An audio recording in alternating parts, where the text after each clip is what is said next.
Hello there, beautiful people. Welcome back to the channel. I've actually waited for some time before talking about this because I wanted people to be as objective as possible and put their emotions away while listening to this. So I want to talk about mass shootings. Now, this isn't about the gun debate. My opinion about guns, it doesn't really matter. But just to put it out there, I'm not trying to claim that I'm very unbiased. I am a libertarian, so my opinion with most social issues is I believe that you should not compromise personal freedom, and you definitely should not do it at the expense of increasing the power of the state.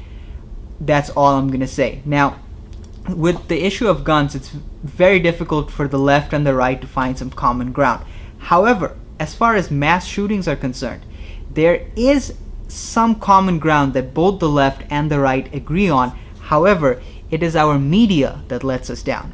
So there is a fair amount of literature that one of the contributing factors behind gun violence or these mass shootings is that these people who are doing these mass shootings are to some extent driven by a desire to get fame or a desire to be well known, or at least not necessarily well known, for a desire to be somebody.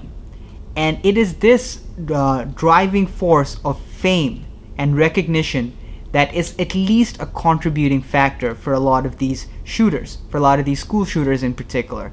Let me just share with you guys a quote from Life Science, okay? An open letter signed by 147 criminologists, sociologists, psychologists, and other human behavior experts asks that media stop publishing the names and photographs of mass killers. Research has found that fame is a major motivation for many mass shooters. They want to be celebrities, says Adam Langford, one of the lead drafters of the letter and a criminologist at the University of Alabama. We know that some of these offenders have said things like, the more you kill, the more you'll be known, and someone who is known by no one will be known by everyone. From the science of mass shooters, what drives a person to kill? Now, this is self-explanatory, right? But for some reason our media tends to ignore this.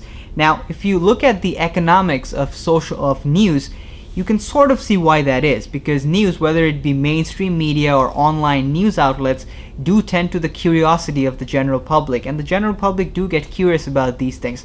Now, there's some good news. The conservative news outlet Daily Caller has said they're not going to be showing the names and faces of mass shooters anymore. I think on YouTube, Philip DeFranco also uses a similar technique.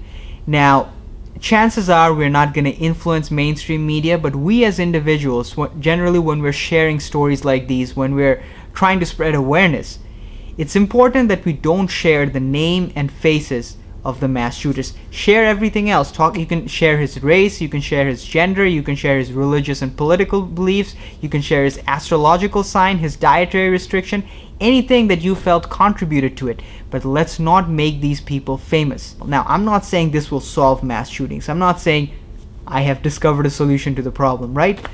But let's address one contributing factor and maybe it will bring about the slightest change.